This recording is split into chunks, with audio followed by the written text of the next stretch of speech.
Hey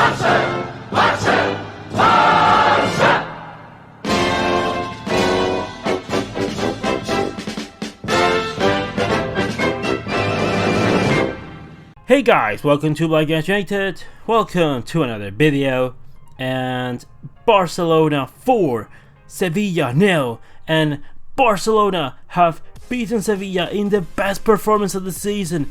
Barcelona are the almighty greats, and we're gonna win the treble. Oh, we're gonna win the Champions League, the La Liga, the Copa del Rey. We're gonna do that with a sniff. We have the best striker of all time in Luis Suarez. We have Lionel Messi, the best player of all time. We have intensive Arturo Vidal, Frenkie de Jong, Artur. We have perfect centre-back pairings with Piqué leading the line. Oh, it's all great. Sergio Roberto is the best right-back to ever grace the game. Oh, who needs even Ter Stegen? We are so great. We dominate the ball fantastically well. We are the best team of all time. Who cares about Pep Guardiola's team or Luis Enrique's Barcelona? No, we Barcelona. Valverde's Barcelona is the best thing that I've ever seen with my eyes. Alright, so the parody is over. This is something that I wanted to get off my chest because I don't know, someone might think that the performance yesterday was good, and no. I have to say that the performance yesterday was, again, more criticism that I have to make. I wish that I didn't have to. And yes, the scoreline looks amazing. I would have signed a 4-0 if you told me before the game, because this was a very dangerous game for us. And it was actually a very dangerous game for us, but I'll be talking about that later on in this video. Before that, let's get ahead and start with lineups. Barcelona to start with Marc Ter Stegen in net, Sergio Roberto at right back with Jean-Claire Todibo and Gerard Piqué at centre backs, Nelson Semedo at left back, a midfield trio of Frenkie de Jong, Artur Melo and Arturo Vidal, and a forward line of Lionel Messi, Luis Suarez, and Ousmane Dembele. Sevilla up to go with Thomas Blacklick in net, Diego Carlos and Carrizo at centre backs, Reguilón and Jesus Navas at full backs, a midfield of Fernando Ever Banega and Oliver Torres, and a forward line of Nolito, Lucas Ocampos, and Luke de Jong. And now, what do I have to say about this game? Alright, let's start by saying that we have amazing forwards, and that's why we pay them so much, because they are fantastic forwards. Luis Suarez is... no one has to convince me that Suarez, with the ball, it's an absolutely superb player. But again, criticism has to be said. Suarez is not able to start a game. Shouldn't be able to start a game. Like, not now. He is not ready to start a game. Did he score an amazing goal yesterday? Yes, he did. Does that save him from criticism? No, it doesn't. No, it doesn't. Because, if anything, that I've seen today is that today is a confirmation for me that Luis Suarez and Lionel Messi cannot cannot be in the pitch at the same time at any point from the start of a game. They cannot start together a game. Why?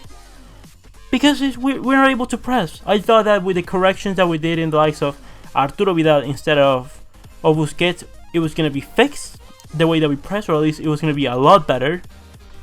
But it ends up that it's just not the case. We don't have a forward line that's able to press.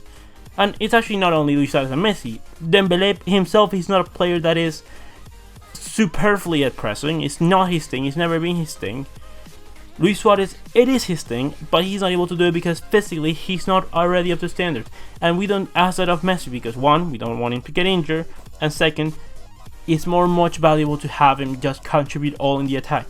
But if you have a player like Messi doing that during the whole game, basically not moving, and it's okay if he doesn't move because he's the one player that we excuse him for doing other things that just involve him controlling the attacks.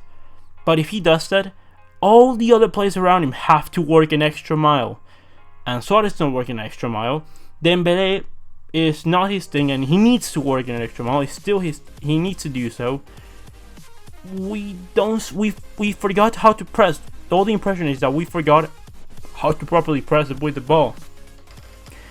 We were super effective yesterday. That doesn't excuse us for the shambles that it was yesterday.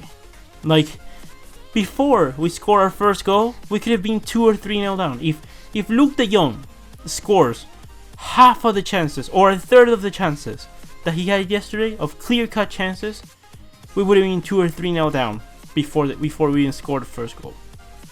The first goal only comes from me.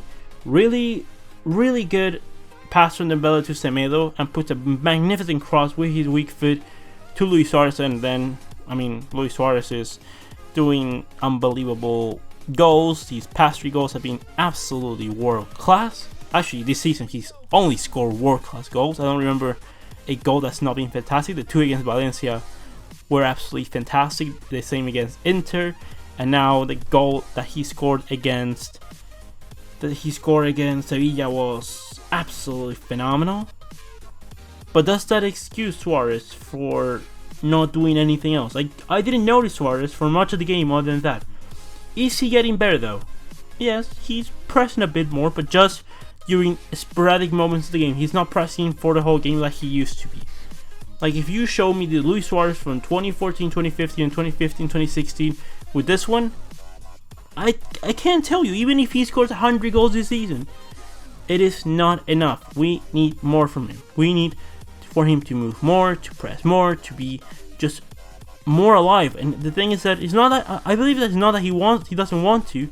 He's not able to. His legs are not up to scratch. He's not traveling with Uruguay because he's not 100% fit. The same thing with Lionel Messi. That means that we should not be playing with the 2 players at the same time in the pitch from minute 1. It shouldn't happen. Yesterday, Sevilla have better strikers forever. For example, if they have Wissam Ben Yedder, we lose the game. With a shadow, we don't only lose the game. Lopetegui absolutely smacks us a new one. But unfortunately, it wasn't like that. We got all the 3 points. We got actually really good goals. Since the moment that we scored the first goal, it breaks mentally the players of Sevilla. They looked at they were playing so well that they should have a bunch of goals that they should have put a lot of goals away, and they didn't. And we came with pretty much like 1 or 2 chances and score a first goal that breaks them mentally, psychologically. And then in a period of 8 minutes, Arturo Vidal and Dembele, both assists from Arthur Melo, go ahead and finish the game off. Dembele with a composure that, Dembele, you can't call me a hater of Ousmane Dembele when I've defended him so much. I'm not a hater of Ousmane Dembele. I'm not a hater of anyone, to be honest. I'm not a hater of Rakitic, of Sergio Roberto, of Suarez, of Messi, of Dembele. I'm not a hater of anyone. I like all those players in their own way. But Dembele has a thing about consistency that is unbelievable. How can you be so good for one moment and then in another very similar situation you go ahead and send the ball flying away from the Camp Nou? That was unbelievable. Like, he needs to be a lot more concentrated. Was the ball perfect for him? Maybe it wasn't. I thought it was pretty decent actually, but maybe it wasn't. But come on, what? If you missed it, if you miss the execution, that's fine. But the idea that you had in your head when you tried to do that, it just wasn't up to scrap. Things like that, things like Liverpool, where he missed that goal. Again, not saying that we lost the whole tie against Liverpool just because it was Dembele, but are things like that that not only cost us games at points, but that he overall just is not focused. It's not like Luke de Jong, who yesterday did pretty much everything right other than finishing. He was right on track. He was actually doing pretty good stuff. It's just that the ball, it was not his day. He was not finishing right, but all the ideas that he had were right. His heading was right. It's just that he hit the floor way too early before it got into the net. He hit the post. It wasn't his day. Dembele just takes some decisions that make no sense, and other times he makes absolutely wonderful plays. The game was overall, it was alright. That's the best compliment that I can give to the Barcelona players. Lopetegui was fantastic. I think his Sevilla team is actually pretty good. It's better than his Real Madrid team, and saying the comparison in quality that the Real Madrid team, we can tell that it maybe wasn't Lopetegui's fault that Real Madrid weren't that great. Maybe you have to look at the players, and he's a good coach. I've always liked Lopetegui. I think he's a pretty decent coach. I think that there's some players in there that I wouldn't have started personally, and I would do some things differently. But again, I'm not a coach. I'm not a professional coach, and I don't take those decisions. I don't get paid to take those decisions. So, what do I know? Overall, my impressions of the game is that Messi isn't 100% fit. He seemed kind of like not out of it. Like he was trying. It's just that and I can understand that he's not 100% fit, but maybe playing all the minutes of the game is not gonna help his case. I don't want him to fall down and have another injury. That's not we've missed Messi too much this season already. We cannot be missing him anymore. We need him to be ready after the break and hope that we can start in a good run and start having those streaks of just 10 wins in a row or something like that, so we can properly get into competition mode. We need the best Suarez, Dembele. I'm gonna talk about Mateo Laus at last. That's the last thing I want to talk about, because between that I was busy doing other things that I couldn't record the video until now, and that I didn't want to talk about Mateo Laus yesterday, because if I did that it was gonna be mayhem. Definitely, there's gonna be some mayhem. Tolibo, he got his first start for the season.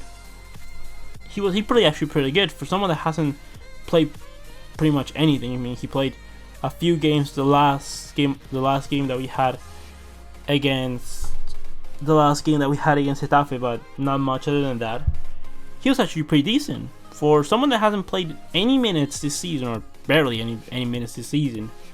He was actually pretty good. I liked Tolibo a lot. I thought that he was composed at sometimes. He was good with the ball, playing out of the back. Okay, you can notice that he was nervous. It's understandable. He's a youngster. He's a teenager. I'm older than him, and I'm a teenager, so he needs more experience. He needs to play more minutes. Definitely, is not understandable that Valverde hasn't played him just yet. He should have, with Umtiti injured. Piqué should be rotating. He has played at everything, and he cannot play everything. It is not alright for him to play everything. And maybe this is the reason that the league didn't want to come to Barcelona, because he would not be playing any minutes with Mr. Piqué playing it everything. Needs to play everything, Gerard Piqué.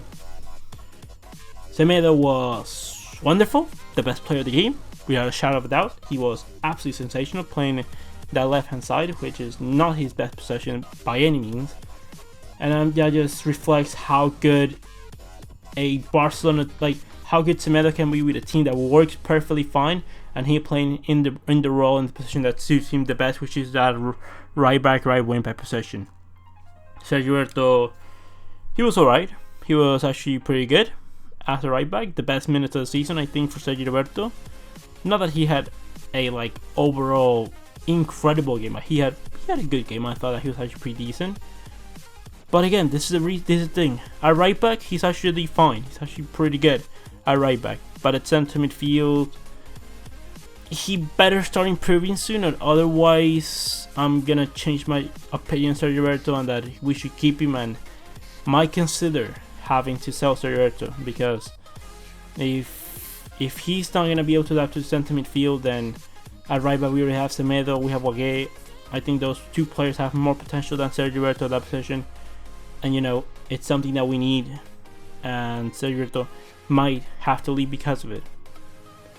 Ter Stegen, again, the savior. If it's not up for Ter Stegen, how many points has he given us this season? It is absolutely unbelievable. How many saves does he have to do? It is unbelievable that he's not the starter for Germany. This is a disgrace.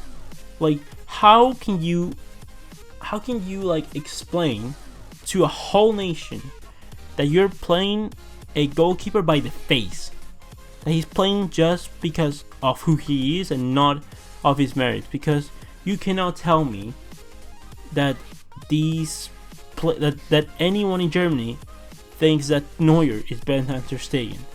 At this current moment in time, there's no way that anyone should be thinking that Neuer should be anywhere near the level that Ter Stegen has right now. Nowhere near. Absolutely nowhere near. Arturo Vidal. The midfield was actually fine in their own sense. Arturo Vidal was pressuring a lot, doing a lot of defending, good going forward, but very box to box, like what I expect of Arturo Vidal. He was good. Frenkie de Jong, he was fine. He had a few moments where he was risking it far too much, but you know, it's his thing.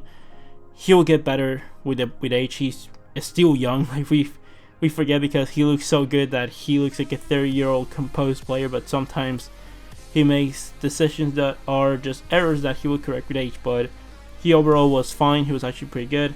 Artur, again, another performance, another fantastic, wonderful performance. The best midfielder so far for Barcelona this season, and overall probably would be my top 3 midfielders of the overall European season so far, because he's been absolutely wonderful. And now it's time to talk about Mr. Mateu Laos. About how the youngster Ronald Araujo from Uruguay that's been playing for Barcelona that we signed last season. He debuted with Barcelona's first team in a European official competition. Substituted to the Euro because of injury, not injury concern, but fitness problems, and came in. Ronald Araujo did one or two good things, and long and behold, I encourage everyone to watch again the Ronald Araujo against Chicharito. I understand that he brings him down. You know what? In my opinion, it wasn't a foul.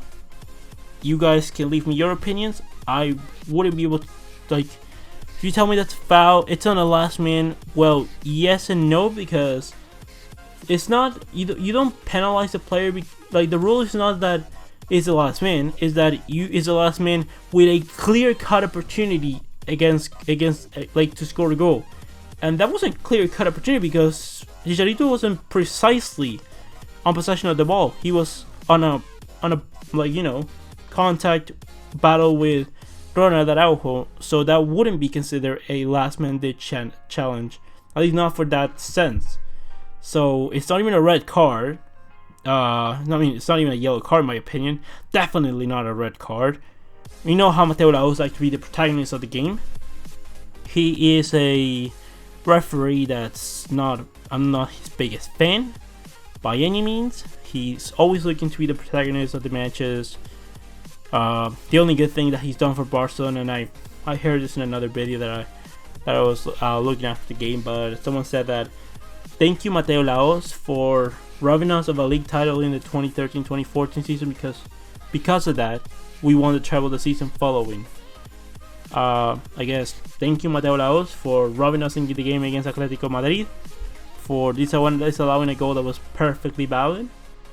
But because of that, next season came in Luis Enrique, and we had a fantastic treble season. Thank you Mateu Laos. Also, Dembele got sent off. It was silly of him to, said what he said. Apparently Mateu Laos in his report said that Dembele called him you're very bad. You're very bad. That's what he called him. And most referees would have ignored it, especially in the last 9 minutes of the game. There's the match is done. You're not saying him anything particularly bad. There's no excuse. Dembele shouldn't be saying that. But if you want to be the protagonist of the match, go and send off 2 players at the same time in the 9 minutes of the game and generate a lot of controversy. That is fantastic. Dembele could be missing the El Clasico. He would actually probably miss the El Clasico if I'm perfectly honest. So it's not ideal. We're gonna see. It seems like Dembele is just unable to get continuity at any point. But we'll see what's gonna happen. I think I'm gonna try to stop it here because the video is getting kind of long and I want to get this uploaded today. So we don't said and done. Leave me all your opinions in the comment section below. Who do you think was the best player of the man of the match? Leave me all your opinions in the comment section below. Comment, like, and subscribe, and I'll see you the next one. Blaugranas.